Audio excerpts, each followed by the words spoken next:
Comenzamos a sesión de tarde. Agradézolle a Francisco Díaz Cierros tanto a oportunidade de dinamizar esta sesión de tarde como que tuvera a magnífica idea de organizar unha reflexión sobre un tema que as persoas que estamos implicadas no futuro da calidade dos ecosistemas do planeta e o futuro que lle quede aos fillos de todos vós nos teñen moi preocupados. E vamos a comenzar con a conferencia referencial de Jorge Richman. Non tivemos no pasado moito trato personal, aunque eu conozo a súa obra desde hai moito tempo e tiven a oportunidade de escoitar unha magnífica conferencia no último congreso que houve sobre as últimas xornadas de educación ambiental que se celebraron en Galicia, con a colaboración da Sociedade Galega de Educación Ambiental e que esperemos que este próximo ano, se todo vai ben, poidamos repetir no contexto das preocupacións actuales. O seu perfil intelectual e de activismo ambiental é moi relevante. Por tanto, un placer, Jorge, poder estar presentando as túas reflexións aquí. É profesor de Filosofía Moral da Universidade Autónoma de Madrid. Que sexa profesor de filosofía, que sexa poeta e que fale de sustentabilidade coas todas as súas vertentes naturalísticas e sociopolíticas reflexa unha preocupación intelectual de primeiro nivel. Ten unha obra extensísima que vos recomendo que acudades a ela porque é moi enriquecedora. Eu particularmente recordo, a título personal, eu son no seu momento deslumbroume a obra de John Gray, un filósofo británico inicialmente de dereitas, pero con unha lucidez e unha componente ética brutal. E recordo un artigo teu que leín varias veces sobre diferencias de puntos de vista, pero el era capaz, a pesar de unha supostamente partida ideolóxica conservadora, de falar do capitalismo gángster da posunión soviética ou do desorden que o capitalismo está creando no mundo e da necesidade de entender que somos animais. Cousa na que ti tamén te has reflexionado, non? Gray es un pensador a quien vale la pena leer, aprende uno mucho Eu siempre, penso ¿no? que, sin dúbida, que deixe unha sensación desoladora é moi enriquecedor para as persoas que temos a obrigación de pensar por onde debe ir o futuro da nosa sociedade, e o Consello de Cultura Galega ten o compromiso intelectual como órgano asesor do goberno e da soberanía galega de aportar ideas, co cal todo o que nos vas contar aquí vai ser moi enriquecedor para que a través de Francisco Fierros e a estrutura do Consello poida convertirse en recomendacións de como intentar contribuir a un mundo menos desolador do que as perspectivas indican. O sea que moitas gracias por estar aquí e adiante coa tua conferencia. Bueno, pues no, muchas gracias, Carlos, y al Consello da Cultura Galega por la invitación y por la organización de las jornadas, la jornada que, como estábamos comentando antes en la comida, pues tiene bastante de novum, tiene un aspecto así de iniciar discusiones y de profundizar en algunas otras que es muy valioso. Ya hemos visto esta mañana cómo enseguida, a partir de la caracterización del antropoceno, pues en términos geológicos, enseguida se abrían muchas discusiones, muchos interrogantes que involucraban otras dimensiones, ¿no? El antropoceno, además de a la estratigrafía, nos remite a una enorme crisis ecológico-social, ¿no? Por eso le estamos prestando tanta atención a la palabra, al concepto y al debate, ¿no? Por ejemplo, un ensayo de hace 2 años que se publicó, bien interesante también, de un estadounidense que se llama Roy Scranton, lo tituló Aprendiendo a morir en el antropoceno.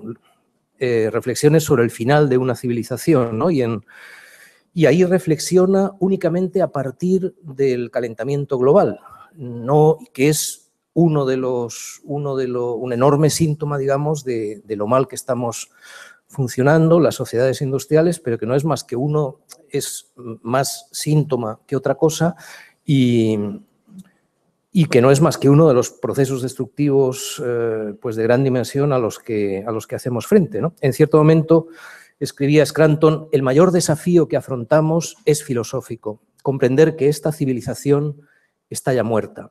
Cuanto más pronto asumamos nuestra situación y nos percatemos de que nada podemos hacer para salvarnos como civilización, como modo de organizar la convivencia humana, la producción, el consumo y demás, antes lograremos emprender la difícil tarea de adaptarnos con humildad mortal a nuestra nueva realidad.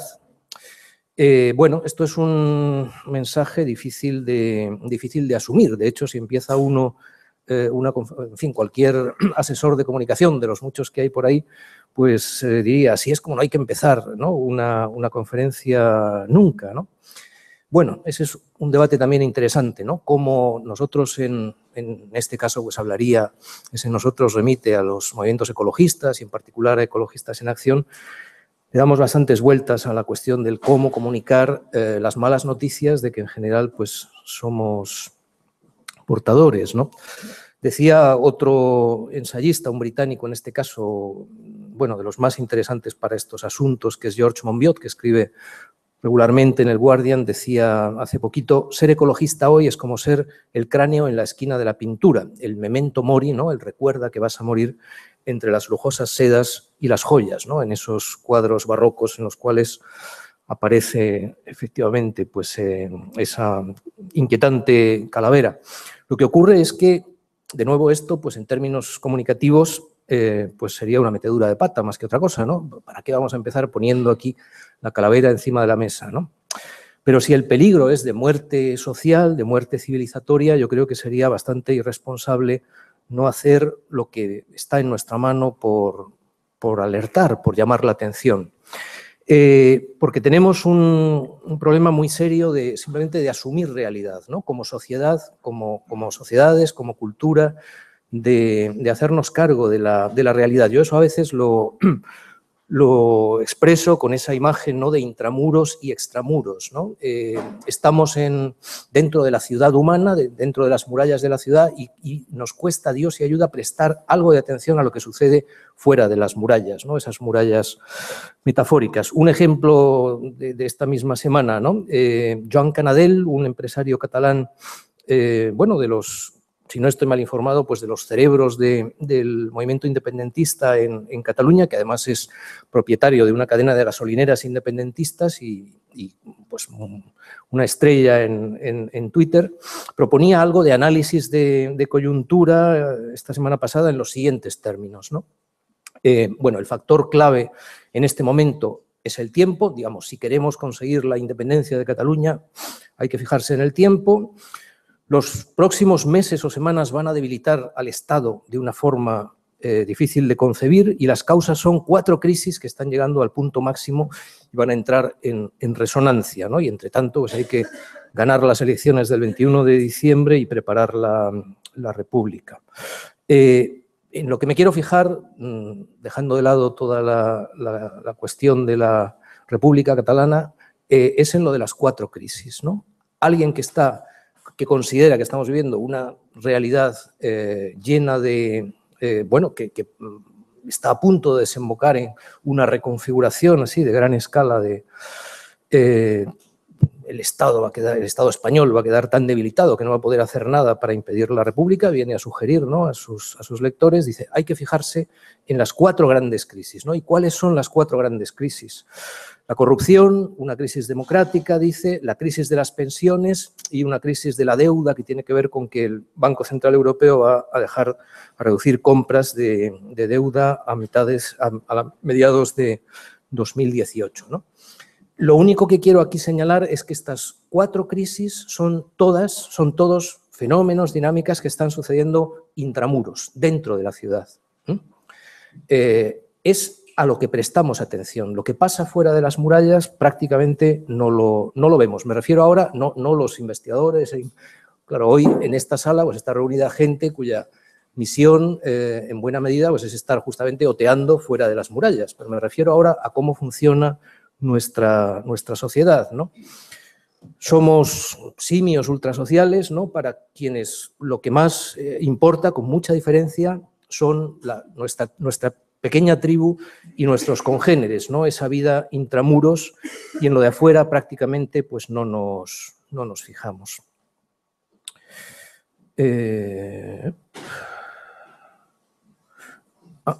Se ve que al cambiar, no, había introducido alguna diapositiva más, pero igual al cambiar otra vez de formato se ha perdido. Bueno, no importa demasiado. Voy a recordar, pero aquí pasaré pues más rápidamente por encima de ello, porque son cosas que han quedado algunas pues bastante aclaradas ya esta mañana, ¿no?, en la presentación inicial, en la conferencia inicial y luego también en el debate, ¿no? Doy por sentado que la mayoría, aunque puede haber gente que se haya incorporado esta tarde, pues que la mayoría ya estaban aquí esta mañana, ¿no? Entre los antecedentes también que podríamos poner sobre la mesa, ¿no?, de la reflexión sobre el antropoceno, pues uno bastante importante sería el de Vladimir Vernadsky, uno de los fundadores de cuando se estaba tomando forma la moderna ecología científica en los años 20, más o menos, del siglo XX, pues Vernadsky fue uno de esos pioneros importantes. Y él ya señaló en esos años, en los años 20 y 30 del siglo XX, que nos habíamos convertido los seres humanos en una fuerza geológica planetaria, que es otra manera de remitir a esta noción de antropoceno, que esta mañana pues ya vimos, ¿no?, que nos remite a esa era en la cual el impacto conjunto de la humanidad en la Tierra iguala o sobrepasa el poder de las fuerzas naturales, geológicas y biológicas y deja una impronta profunda en nuestro planeta, ¿no? Carlos Duarte, que escribió un libro de divulgación sobre cambio global hace poquitos años, decía que las características específicas del cambio global, ¿no?, que eran la rapidez y el carácter antropogénico, ¿no?, generado por los seres humanos de este cambio global, decía, han llevado a proponer el término antropoceno para referirse a la etapa actual del planeta Tierra. Es un término propuesto para designar una nueva era geológica en la que la humanidad ha emergido como una nueva fuerza capaz de controlar los procesos fundamentales de la biosfera. Aquí hay un problema, al que enseguida volveré, con esto del capaces de controlar los procesos fundamentales de la biosfera. Bien, alguna caracterización más del antropoceno. Ya digo que no me voy ahora, por no repetirlo de por la mañana, pues no me voy a detener ahora en ello. En síntesis, pues somos cada vez más gente con mayores expectativas, más demandas, y todo esto está amplificado por un sistema de tecnociencia que hace que al final pues pisemos con esa fuerza sobre la superficie del tercer planeta del sistema solar.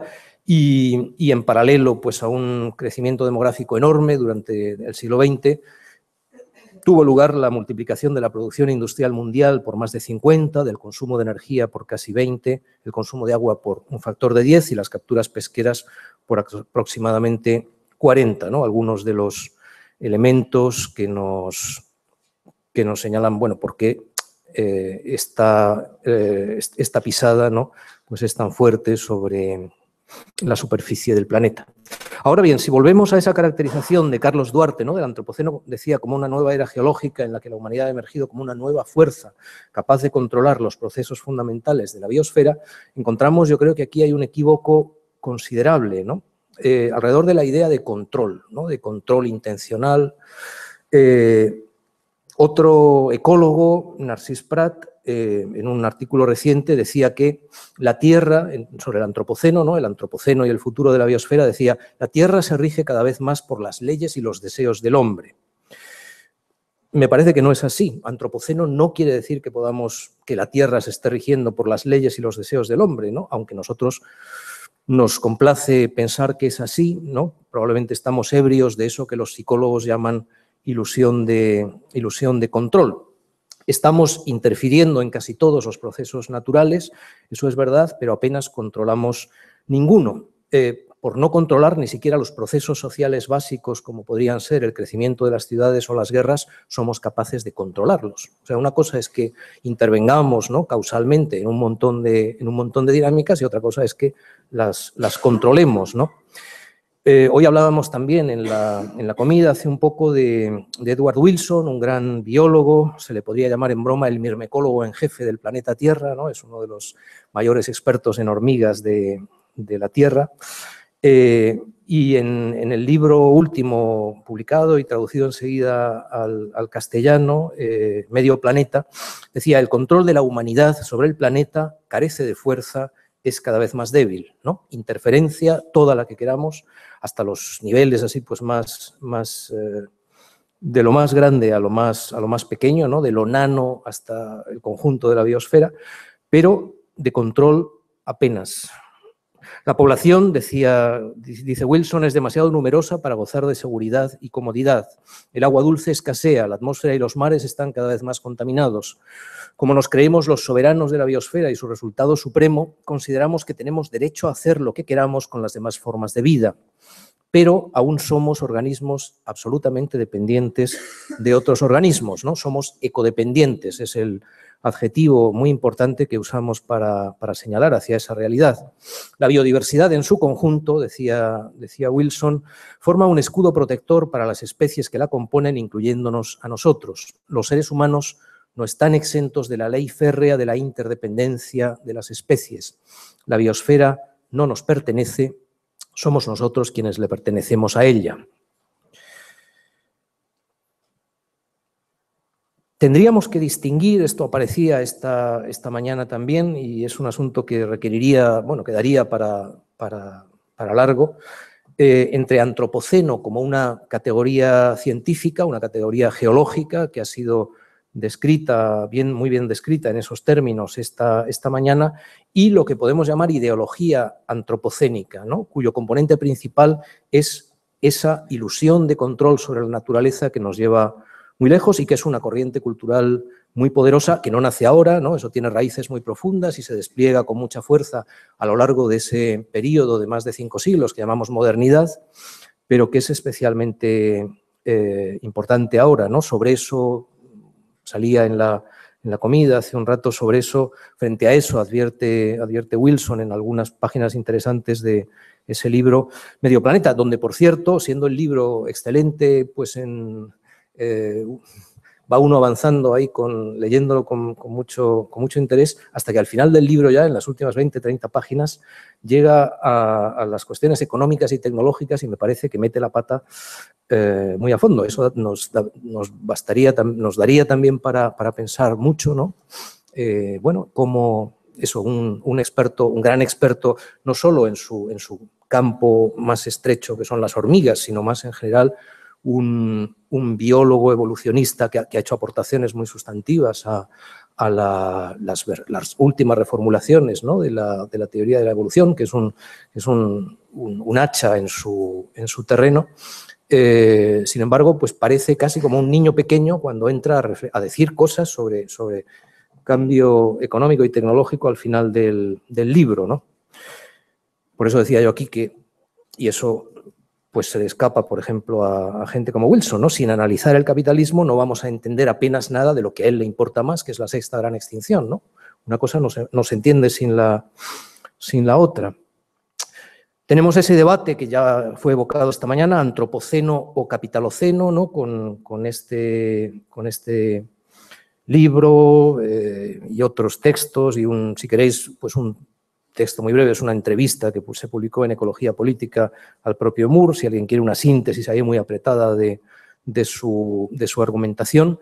Desde la izquierda se dice a veces, ¿no?, como una crítica, un enfoque pues puramente naturalista, diríamos, del antropoceno. Se viene a decir, no habléis de antropoceno porque es el capitaloceno, ¿no?, la principal dinámica causal que está detrás de lo que ahora vamos a ver, pues es esa gran aceleración, y es verdad, ¿no?, la reproducción ampliada del capital, ¿no? Eso es la objeción que está detrás, ¿no?, de ese asunto. Lo que ocurre es que teniendo que reconocer eso, ¿no?, y que si queremos pues lanzar una mirada crítica, ¿no?, sobre estos procesos destructivos en los que estamos, no podemos obviar hablar de capitalismo, sería no entender nada. Sin embargo, tenemos un problema también con el ser humano antes y después del capitalismo, ¿no? Yo creo, y con eso estamos no en el debate estratigráfico, geológico y demás, ¿no?, sino más bien en el debate antropológico, etnológico y sociológico, pero no padecemos solo un problema socioeconómico brutal, sino que tenemos además un problema antropológico considerable. Yo no tengo tiempo tampoco ahora para llevar esto muy lejos, pero es así. También hemos sabido pues mucho más, ¿no? La investigación en neurociencia, en distintas ramas de investigación psicológica, por ejemplo, en los últimos decenios, pues con todos los problemas que tiene en psicología evolucionista, pues nos indica que con mucha probabilidad, ¿no?, si tendemos a valorar en tan poco el futuro y a privilegiar de tal forma el presente, pues que eso tiene muy seguro, con mucha probabilidad, por no decir con la certeza que permite la ciencia hoy, raíces biológicas, raíces evolutivas, y que por tanto es un problema con el cual también las sociedades no capitalistas tienen que lidiar. O sea, ahí la cuestión, no tengo tiempo más que para apuntarlo, es que esas taras, si se quiere, del ser humano, yo digo a veces que somos simios averiados, esos problemas de constitución, ¿no?, que tienen que ver, bueno, no nos ponemos ahora a hacer antropología o antropología filosófica, son como precisamente porque han estado siempre con nosotros, han sido reconocidas por todas las culturas viables y se han desarrollado mecanismos culturales para contrarrestarlas, ¿no? Si uno tiene esa tendencia a privilegiar el presente y despreciar el futuro, poniendo en riesgo con eso la continuidad del grupo social o incluso quizá de la especie humana, pues entonces la cultura tiene que desarrollar mecanismos de compromiso que permitan contrarrestar eso y asegurar el futuro.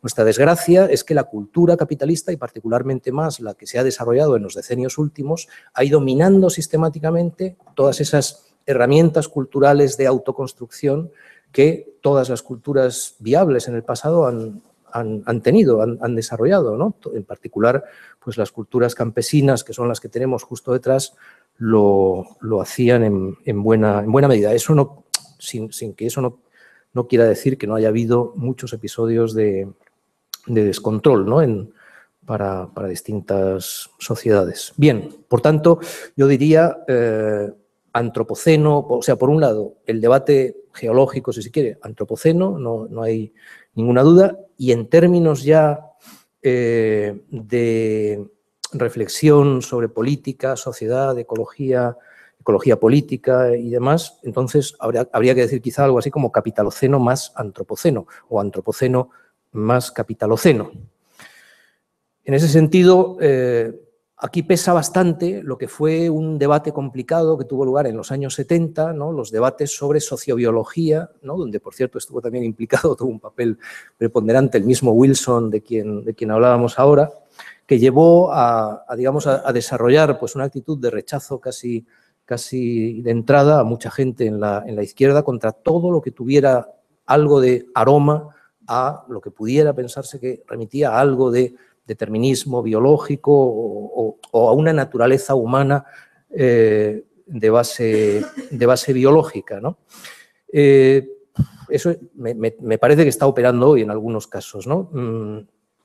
Quizá no deberíamos quedar entrampados en esos debates de los años 70 sobre sociobiología y considerar en serio, como por ejemplo hace William Rees, que es uno de los economistas ecológicos pues, más importantes del mundo, un canadiense que fue quien desarrolló la metodología de la huella ecológica en los años 90, tomarnos en serio, ¿no?, esa parte de insustentabilidad, de insostenibilidad que puede estar en la propia naturaleza humana, ¿no? A lo cual habría que añadir enseguida que no hay rasgo de la conducta humana que no esté potencialmente sometido a control cultural. Por tanto, o sea, el reconocer determinaciones naturales no quiere decir que no podamos hacer nada frente a ellas. Y por lo demás, si prosiguen las tendencias destructivas en curso, dice también Wilson en un paso de ese libro, Medio Planeta, el antropoceno podría convertirse en el eremoceno, la edad de la soledad. El eremoceno es básicamente la era de la gente, de las plantas y animales domésticos, de los campos de cultivo extendidos hasta donde la vista alcanza a lo largo del mundo. Una edad que, por otro lado, por esa ecodependencia que antes subrayaba, se derrumbaría pronto, socavada por sus desequilibrios intrínsecos. Bien, antropoceno. Vamos a ver lo de la gran aceleración. Podríamos decir, yo lo he sugerido hace tiempo, que el siglo en que nos encontramos, el siglo XXI, es el siglo de la gran prueba, ¿no? Y en términos de periodización, pues quizá apoyándonos en lo que sugerían Eric Hobsbawm e Iván Berez, ¿no?, decían, bueno, en 1989, con el final del mundo soviético, se cerró lo que sería el corto siglo XX, ¿no?, desde la Primera Guerra Mundial hasta el final de la Unión Soviética, y quizá comenzó entonces, podríamos pensar, el siglo de la gran prueba, cuyo determinante básico es el choque de las sociedades industriales contra los límites biofísicos del planeta, que no es algo que se plantee ahora o a partir de 1989, ¿no? Eso estaba planteado con claridad desde hace más de medio siglo, ¿no? Había buen análisis sobre eso ya en los años 50 y 60 del siglo XX, pero se viene agravando desde entonces, sobre todo pues, con esta gran aceleración que se produjo tras el final de la Segunda Guerra Mundial, ¿no? Transición entonces hacia 1950, lo veíamos también esta mañana, del Holoceno al Antropoceno en forma de gran aceleración, ¿no? Y Will Stephen, un autor central para esto, escribía, junto con sus colaboradores, la segunda mitad del siglo XX es única en toda la historia de la existencia humana en la Tierra. Muchas actividades humanas llegaron a puntos de despegue en algún momento del siglo XX y se han acelerado bruscamente hacia el final del siglo y también en lo que llevamos del siglo XXI. Este ha sido el periodo que ha conocido la más rápida transformación de la relación humana con el mundo natural de toda la historia de la humanidad. Aquí están pues, estos gráficos que esta mañana también fueron evocados y entonces no me detengo en ello, ¿no? Esas curvas exponenciales que se disparan a partir de 1950 aproximadamente. Ha habido un crecimiento importante a lo largo de la era industrial, el siglo y pico anterior a ese momento, pero lo que pasa a partir de entonces realmente no tiene parangón con lo que ha sido la existencia anterior del ser humano sobre la Tierra, y eso pasa en algunas de las dimensiones pues, más básicas, ¿no?, del metabolismo de los sistemas humanos en los sistemas naturales. Así, por ejemplo, la curva exponencial en ese crecimiento del consumo mundial de energía que recoge esta imagen, esta diapositiva, el consumo de minerales también siguiendo pues, una curva exponencial en lo esencial, ¿no?, los minerales y metales básicos para estas sociedades industriales que son sociedades mineras esencialmente, ¿no?, mientras que las sociedades anteriores y las sociedades viables a la larga tienen que vivir de la superficie de la Tierra y de los elementos renovables, nosotros en cambio estamos viviendo de combustibles fósiles y de metales y minerales como sociedades mineras. Y esto ha conducido pues, a resultados así tan tremendos como que la mitad de los combustibles fósiles y también de muchos otros recursos empleados por los seres humanos, ¿no?, en esta configuración socioeconómica que tenemos ahora, los hemos consumido en apenas 40 años, ¿no? Los últimos 40 años, tanto como toda la historia anterior de la especie humana, y eso con la distribución brutalmente desigual que conocemos. Solo una parte de los seres humanos, ¿no?, ahora 7.500 millones y con las desigualdades que conocemos, ¿no? Eso tiene un aspecto muy importante generacional, ¿no? Son apenas 2 generaciones, 3 generaciones, incluso si quisiéramos contar desde comienzos de la era industrial en los países de industrialización más antigua, pues tendríamos 6, 8 generaciones, ¿no? Las que están acaparando todo y metiéndonos en esta senda de destrucción. También el crecimiento demográfico ha seguido esta curva básicamente exponencial, ¿no? Desde en la segunda mitad del siglo XX. Aquí hay algo importante, eso es que me han desaparecido algún par de diapositivas nuevas que había puesto en el ratillo después de comer, pensando en las discusiones que habíamos tenido esta mañana. Por aquí más o menos quería avisar de que algo que también hemos medio entrevisto esta mañana, en la naturaleza las curvas exponenciales tienen poco recorrido. Las curvas normales, digamos, y eso tiene que ver con la estructura de la realidad, ¿no? Lo que los filósofos llaman ontología, ¿no? Si nosotros pensamos en lo que nos importa para todo este debate, ¿no? Pues que es la biosfera, ese tercer planeta del sistema solar que es nuestro hogar, nuestro único hogar probablemente, a pesar de todas las fantasías, así con lo extraterrestre que abrigamos. Ahí hay, en fin, si hubiera tiempo, pues también podríamos pensar largo y tendido sobre una de las personas más lúcidas del siglo XX, un gran historiador de la tecnología y filósofo que fue Louis Mumford, comentaba justo cuando llegó la primera misión Apolo a la Luna, ¿no? en el 69,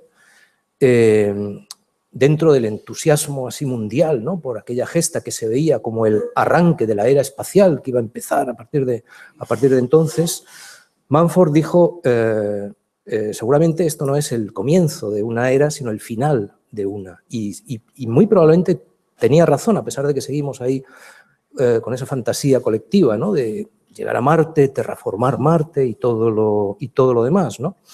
Eso tiene que ver, no da tiempo ahora para meterse en ello tampoco, tiene que ver con la correlación estrecha que existe entre disponibilidad de energía y posibilidad de hacer cosas, incluyendo salir fuera del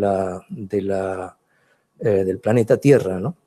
Se consiguió llegar a la Luna en el momento de mayor sobreabundancia energética de toda la historia humana, proporcionada por el petróleo en sus mejores tiempos, y seguramente no es azaroso que después, a pesar de después no hayamos vuelto allá desde los años 70, y muy posiblemente pues no volveremos tampoco en los tiempos, digamos, de perspectiva razonable que podemos tener por delante. No digo lo que puede o no pasar dentro de 1000 años, si hay seres humanos dentro de 1000 años, pero si pensamos en este siglo de la gran prueba, en los decenios que tenemos por delante, con los problemas gigantescos a los que hacemos frente, pues seguramente algo así es plausible.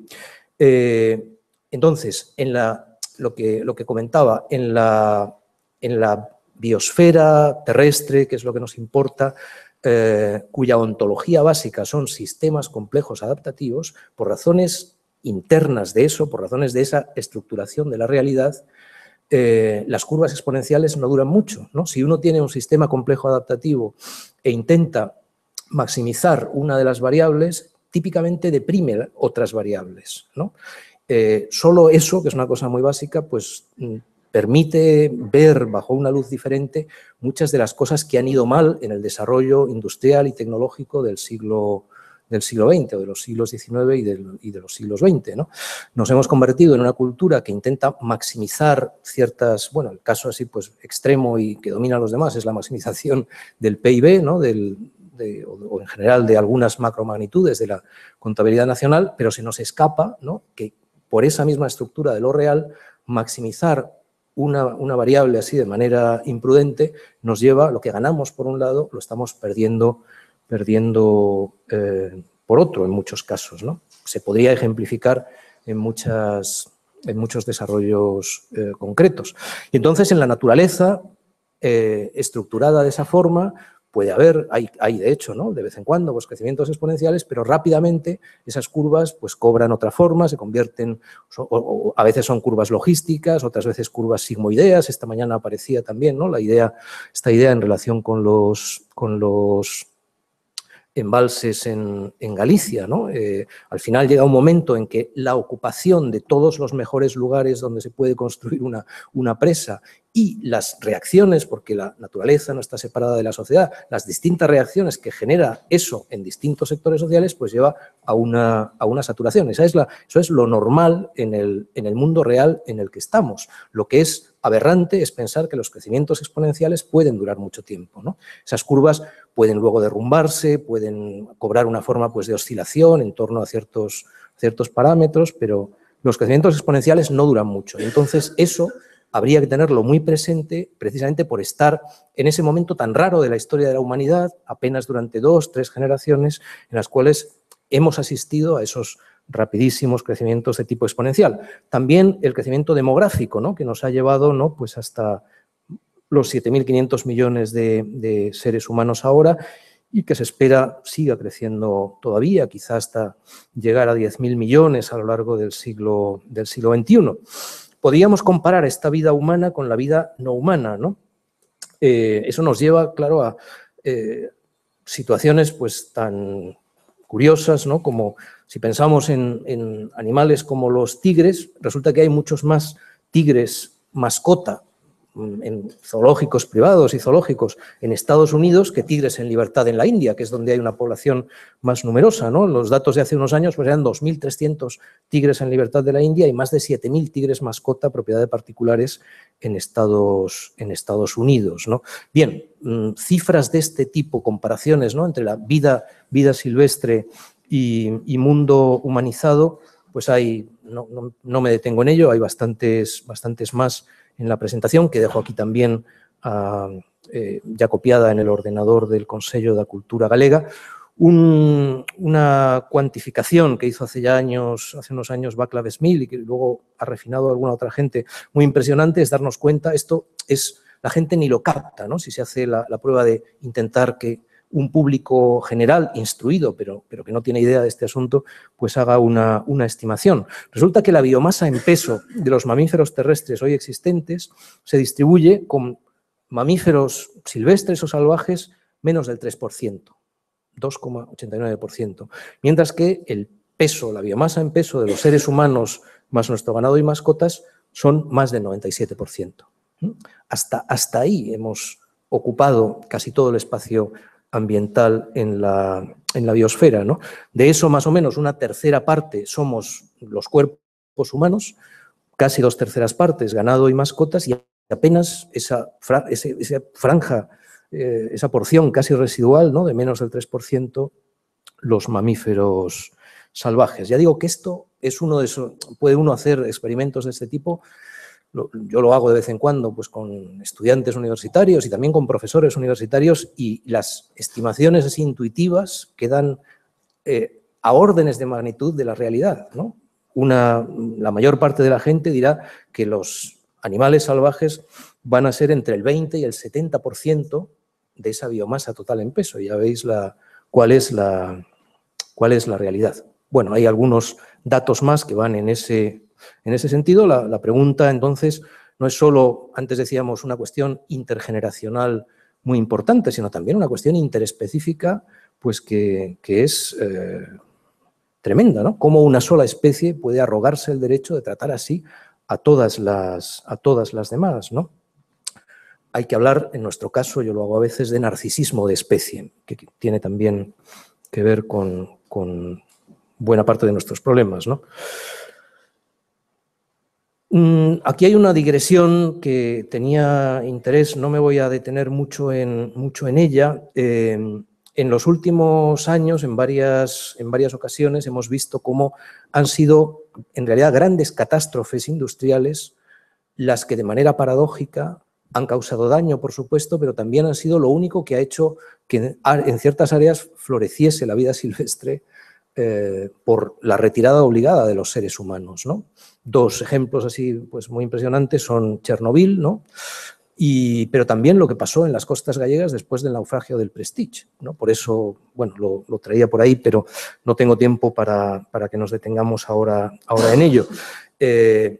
Claro que se producen daños a los ecosistemas, a los animales, las plantas, los microorganismos, pues con un accidente nuclear como el de Chernóbil, ¿no? Con fusión del núcleo del reactor, o una catástrofe petrolera, ¿no? Como la del Prestige por acá. Pero al mismo tiempo es lo único que hace retroceder, de hecho, la presión humana durante años o lustros, de manera que de esa forma paradójica florece, ¿no? la vida silvestre. Lo dejamos ahí sin poder ahora entrar mucho en ello, pero decía, dentro de uno de los reportajes que salieron estos días con el aniversario del Prestige, la conclusión de uno de los poquitos pescadores que pescó de forma furtiva durante la veda después del Prestige, su conclusión, y tiene bastante razón en ello, decía: la mano del hombre es mucho peor que el chapapote para el mar. Debería darnos bastante que pensar, creo. Bien, la sexta gran extinción.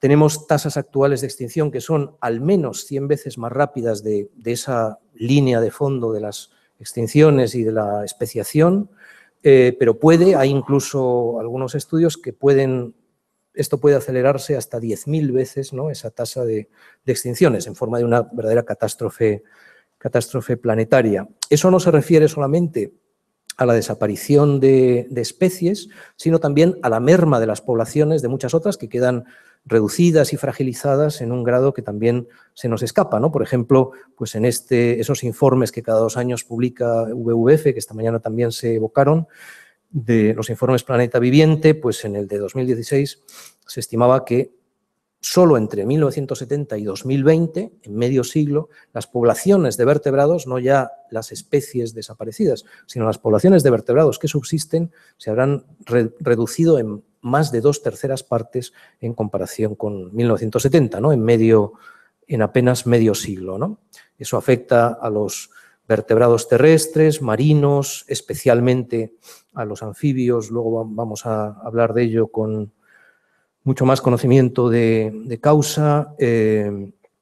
Por eso acuñamos palabras tan ominosas como esta de desfaunación, ¿no? Los biólogos están hablando desde hace ya algunos años de desfaunación, igual que tuvimos que aprender la palabra desforestación hace mucho más tiempo, pues ahora estamos practicando a escala masiva una desfaunación, ¿no? En todas las categorías de animales. Y de ahí, pues, ese camino a la sexta mega extinción o gran extinción, sobre lo cual Logó, uno de los biólogos que trabajan sobre esto, en una conferencia sobre biodiversidad que tuvo lugar en París en enero de 2005, decía: soy pesimista porque no creo que podamos evitar la catástrofe, no creo que podamos parar la deriva hacia la catástrofe, y por otro lado introducía el elemento de optimismo, decía: creo que la humanidad está tomando conciencia de lo que ocurre, empieza a comprender el problema. Ojalá que sea así, ¿no? Decía: hay 2 grandes amenazas, el cambio climático y la pérdida de biodiversidad. No creo que podamos escapar de una catástrofe en el plazo de algunos decenios, ¿no? Las tasas de extinción, decía, de 1.000 a 10.000 veces superior, solo teniendo en cuenta la desforestación y la reducción del tamaño de los hábitats. Y observaba, al final también, decía: buscamos el origen de la vida, nos gastamos una cantidad de dinero increíble para enviar una sonda a Marte o a Titán. Con la 10ª parte de lo que cuesta una de esas misiones podríamos descubrir lo que tenemos en la Tierra, ¿no? Es verdad, o sea, hay aspectos de la vida en nuestro planeta que son casi más desconocidos para nosotros ahora que lo que pasa en algunos satélites de Júpiter, ¿no? Casi.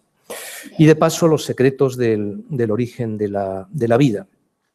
Monbiot, este ensayista británico, a quien antes también evoqué, escribía hace muy poquito: el mundo viviente está siendo machacado desde todos los ángulos y colapsa a una velocidad asombrosa. Tal es el efecto del crecimiento económico exponencial. El periodo de duplicación del producto económico es tan breve que vemos el colapso suceder ante nuestros ojos. Insectos, salmones, tiburones, casi todos los peces grandes, leones, elefantes, jirafas, anfibios, pájaros cantores, pingüinos, todos desaparecen mientras estamos mirando. Una implosión mayor y más rápida que en mis peores pesadillas. Pero ¿dónde está la urgencia política? Las cumbres para hacer frente a la emergencia, las estrategias.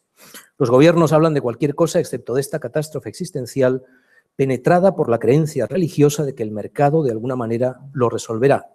Aquí hay algo importante, si hubiera más tiempo, también sería cosa de desarrollarlo. Mercadolatría hay que llamar a esto. Y padecemos como sociedad, como cultura, la cultura dominante, padece no solo mercadolatría, sino también tecnolatría.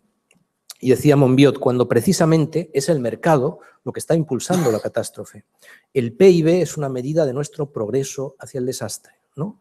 El crecimiento hoy del PIB es una medida de nuestro progreso hacia el desastre. En cuanto a los medios masivos, la consigna parecería ser no mencionar la guerra contra el mundo natural, porque tan pronto como lo mencionas, el cuento económico se derrumba. Otro ecólogo y economista ecológico, William Rees, decía, el motor general de esto que está pasando, o sea, hay muchas cadenas causales pues, más cortas y directas, ¿no? Por ejemplo, si pensamos en las causas de cómo están cayendo las poblaciones de insectos y aves, ¿no? En Europa y en otros lugares, pues la pérdida de hábitats, el cambio climático, el uso intensivo de plaguicidas, varias formas de contaminación industrial son las causas cercanas de esto. Pero un poco más allá, dice Rees, y tiene razón, dice el motor general es lo que un ecólogo podría llamar el desplazamiento competitivo de la vida no humana por el crecimiento inexorable de la empresa humana.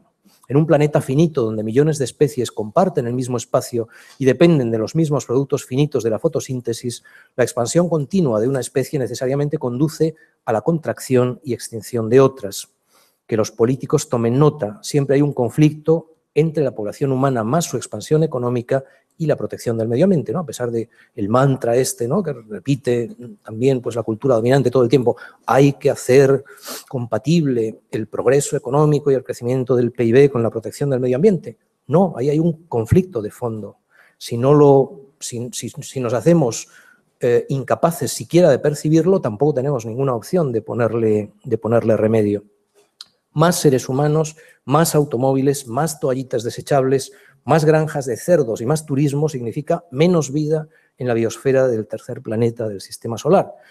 Y solo engañándonos a nosotros mismos, ignorando esa ecodependencia que es real, podemos pensar que esa catarata de extinciones, junto con los otros grandes dinámicas destructivas que están en marcha, no va a afectarnos a nosotros mismos.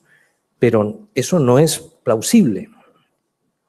No es solo a través de nexos causales bastante obvios por los cuales la propia vida humana está en juego, ¿no? Por ejemplo, pues la gran cantidad de cosechas en todo el mundo que dependen de la actividad polinizadora de insectos, pero también de aves y de murciélagos, ¿no? Eso pues son cadenas causales bastante claras, pero en un plano mucho más amplio y más difícil de captar, es el buen funcionamiento de los ciclos biosféricos, biogeoquímicos, lo que hace que, incluyendo el papel de la vida en eso, también sobre eso sabemos ahora mucho más que hace medio siglo, ¿no? Ahí está todo el debate sobre la hipótesis Gaia o Gea, que ahora es la teoría Gaia o Gea, ¿no? Ese carácter de cuasi organismo que tiene el comportamiento de la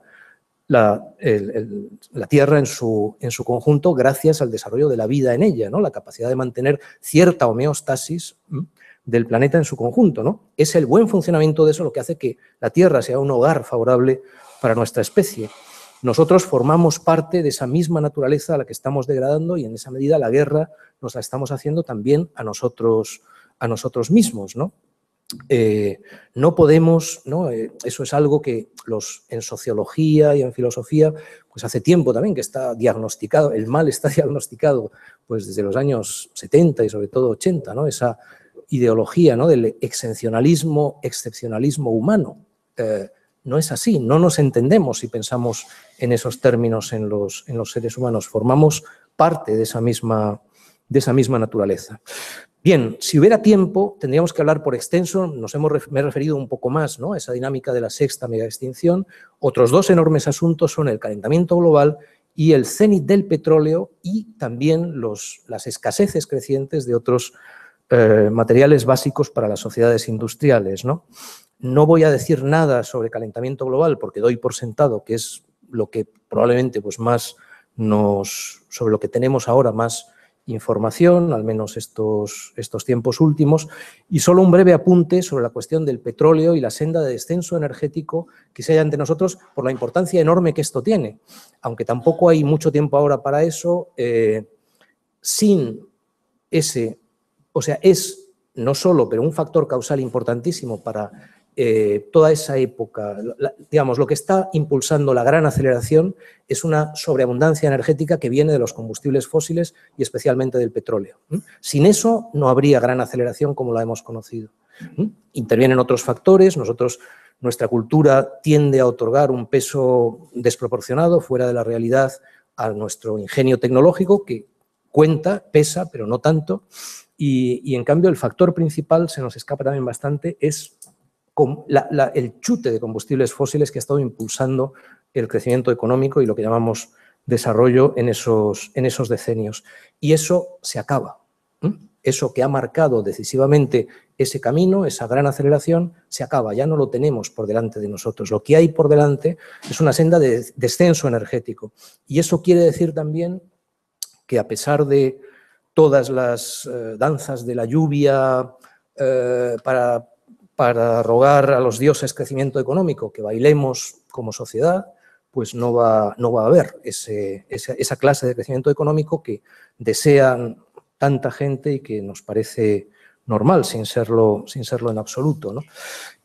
Ahí hay un asunto clave, ¿no? La cuestión de las tasas de retorno energético de las distintas fuentes que usamos. Y detrás de eso, la segunda ley de la termodinámica, o sea, física de la más básica.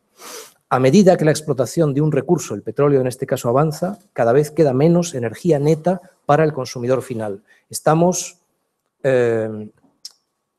invirtiendo cada vez más recursos y devastando cada vez más territorios y sistemas para obtener cada vez menos energía neta. Y esa es una de las formas en que la segunda ley de la termodinámica se manifiesta en nuestro tercer planeta del sistema solar. Este diagrama, simplemente entenderlo, esto es básico para lo que va a ser el siglo de la gran prueba. Simplemente entender esto, cómo hemos pasado de una situación en la cual de tasas de retorno energético muy altas, con muy poca inversión energética, obteníamos un enorme retorno energético y ahora estamos en una situación en la cual vamos a invertir mucha más energía para obtener mucha menos energía neta, tasas de retorno energético mucho más bajas. Eso es lo que hace que lo que tenemos por delante, después de esas curvas exponenciales, por ejemplo, del crecimiento de energía que hemos visto, lo que tenemos por delante será algo más parecido a esto. Descenso energético, con todo lo que eso implica, decrecimiento por las buenas o por las malas. Esto es, bueno, podéis seguirlo, uno de los autores de referencia para esto es Antonio Turiel, un científico del CSIC en Barcelona, que trabaja sobre energía desde hace tiempo, está usando los datos de la Agencia Internacional de la Energía, que cada año publica su informe, ahora mismo se ha publicado el de este año, sometiéndolos a algunas correcciones realistas, porque en buena medida la Agencia Internacional de la Energía, como otros organismos internacionales que tienen que apoyar el statu quo, pues vive en un mundo en parte de fantasía, o digamos, va explicando las cosas para que cuadren los escenarios que tienen que salir. Sometiendo algunas correcciones realistas a sus propios datos, lo que salen son curvas de este tipo, para el conjunto de las fuentes de energía de que hoy incluso puede ser peor, ¿no? Ese es hasta un escenario favorable, ¿no? En ese escenario favorable, en 2040 tendríamos quizá disponible la mitad de la energía que ahora. Pero las cosas pueden ir todavía peor si hay un escenario de baja inversión, como ha sido el caso en estos últimos años en todo el sector del petróleo. La caída puede ser todavía más considerable. Se nos escapa casi siempre el carácter profundamente fosilista de las sociedades donde vivimos. Una manera de ver eso sería cómo estamos materialmente hechos, ¿no? Esta mañana en cierto momento se mencionó también el proceso de Haber-Bosch, ¿no? 4/5 partes del nitrógeno que está materialmente formando nuestras células procede de la atmósfera, pero a través del gas natural por ese proceso de Haber-Bosch, ¿no? Hasta ese punto somos ahora dependientes de los hidrocarburos fósiles, ¿no? Mientras que hace 200 años la carne de la gente estaba compuesta de luz solar, nosotros estamos ahora, nuestras carnes, compuestas en gran medida de hidrocarburos fósiles, ¿no? Eso indica una gran fragilidad, ¿no?, del sistema agroalimentario que hoy existe para poder seguir adelante con la enorme población que tenemos ahora. Y el otro asunto central, y ya con esto voy acabando, esos puntos de quiebra, ¿no?, de colapso ecosocial, puede que vengan más por lo que podríamos llamar el pico de la deuda que por otras dificultades como las que ahora he evocado. ¿Por qué? Nunca hemos acumulado tal cantidad de deuda privada y pública como la que existe ahora. Hay unos datos también sobre eso después. Según como uno eche las cuentas, entre 2,5 veces y más de 3 veces el PIB mundial multiplicado, ¿no?, es la masa esa de deudas que hemos acumulado, y eso lo que hace es reasignar recursos, tanto espacial como temporalmente, desde la periferia al centro y desde el futuro hacia el presente, ¿no? Estamos viviendo como si nuestro consumo de ahora pudiera ser pagado, digamos, por el crecimiento económico futuro, ¿no? Esa es la base de este juego de manos que, en cierta forma, como decía Nate Higgins, es como la mayor estafa piramidal que nunca se ha visto, ¿no? Puede darse, y eso a corto plazo, ¿no?, la quiebra del sistema financiero global, todavía peor que la que hemos conocido en 2007-2008, cuando cierto número de actores clave en eso lleguen a la conclusión de que no va a haber bienes y servicios futuros que puedan cubrir el enorme endeudamiento global actual. No va a haber crecimiento futuro que pueda pagar esa deuda y, sin embargo, el ciego esfuerzo por lograrlo está destruyendo la biosfera. Paso por encima de esta breve síntesis en 7 puntos de nuestra insostenibilidad. Los elementos aquí considerados pues son el cenit del petróleo crudo, ya estamos en ello desde 2005-2006, el cenit de los en su conjunto entre 2020 y 2030, el cenit o pico conjunto de todas las energías no renovables, incluyendo el uranio, entre 2018 y 2038, el cenit del fósforo con las implicaciones que eso tiene para la agricultura industrial entre 2040 y 2050, la degradación de los suelos, los problemas con el agua y los puntos sin retorno de muchos ecosistemas que pueden empezar a fallar. No hay más que pensar en la acidificación de los mares que está teniendo lugar con la absorción del dióxido de carbono excedente de la atmósfera. En realidad, nada de todo esto debería sorprendernos demasiado, ¿no? Porque bueno, este importante trabajo, Los límites del crecimiento, pues tiene ya también medio siglo desde su publicación, ¿no? Los límites del crecimiento, con un modelo de dinámica de sistemas bastante robusto, pues arrojaba, ¿no?, una serie de escenarios posibles de extralimitación seguidos de colapso.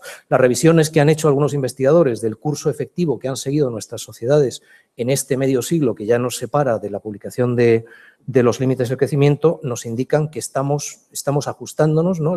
La evolución real de esas 5 macromagnitudes que estaban en el modelo de los límites del crecimiento, estamos siguiendo el escenario estándar, ¿no?, de los límites del crecimiento, se ajusta, ¿no?, a lo que de hecho está pasando. En fin, estamos colapsando. La configuración concreta de ese proceso es imposible de prever, pero hay al menos 3 dinámicas que a corto plazo pueden llevar a un desplome global o casi, ¿no? Primero, el descenso en la energía neta del sistema petróleo, que funciona como sangre o hemoglobina del capitalismo globalizado. No me detengo en ello, aunque tendríamos que hacerlo. Esa dinámica del pico de la deuda, ¿no?, la quiebra del sistema financiero global al darnos cuenta de que ese enorme endeudamiento global pues no va a haber crecimiento futuro que lo sustente. Y, en tercer lugar, lo que podríamos llamar globalización fallida y estados fallidos, ¿no?, el fracaso en los sistemas de dominación social, gobernanza o gobierno que den lugar a implosiones destructivas y autodestructivas todavía mayores. Los fenómenos, al final, los fenómenos biofísicos tan importantes acaban traduciéndose en esta clase de dinámicas intramuros dentro de la ciudad, ¿no? Con eso acabo. Gracias. Gracias.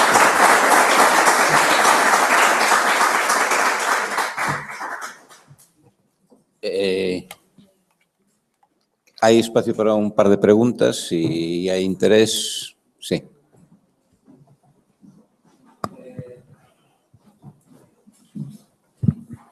Bueno, moitas gracias. Bueno, xa viñen pola mañá, o sea, ya vienen por la mañana y estuvimos escuchando un pouco de esta conceptualización del concepto de antropoceno. Bueno, yo soy bastante seguidor de Jason Moore, el autor del concepto de capitaloceno, y bueno, mi cuestionamiento del concepto va un poco por ahí. Ya sé que ya lo veremos por la mañana, pero me gustaría ahondar un poco más. Y es que a mí me falta en toda esta explicación como un análisis en el sentido de la economía ecológica, un análisis en el sentido de flujos de materia y energía, ¿no? Y me parece interesante traerlo a colación, porque si lo hacemos, vamos a ver que el nacimiento del antropoceno, o realmente las raíces de este antropoceno, no están en el siglo de la gran aceleración, realmente están en la globalización de la fractura metabólica que supuso el descubrimiento de América, que supuso el siglo XV, que supuso la modernización. Y esta fractura metabólica que por pura necesidad establece desigualdades entre un centro y una periferia, constituye un centro y una periferia, me parece esencial a día de hoy, en la actualidad, porque en el actual periodo de decrecimiento que ya estamos viviendo, las consecuencias de ese decrecimiento no van a ser igual en el centro que en la periferia, y ni tan siquiera en el centro. Antes hablabas también de intramuros y extramuros. Tampoco intramuros de la ciudad va a ser idéntica entre todas las clases sociales. Entonces, bueno, me gustaría que si pudieras que ahondases un poco más en este debate.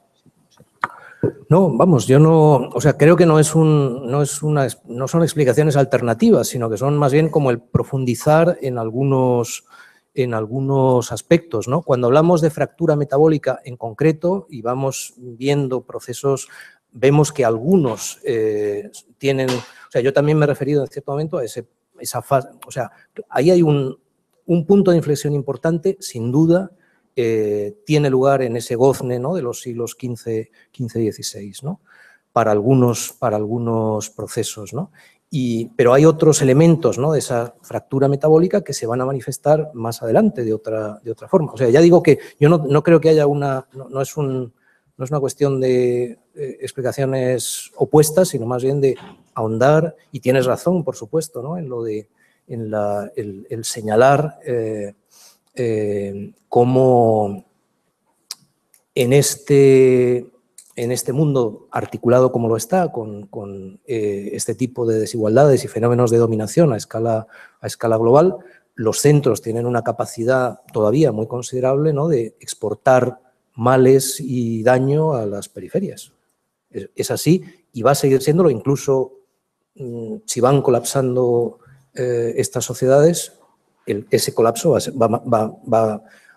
las quiebras, digamos, van a ir siguiendo también esas líneas de desigualdad. ¿Alguna pregunta? Ben, pois moitas gracias pola túa brillantísima conferencia, Jorge, e pasamos á mesa redonda.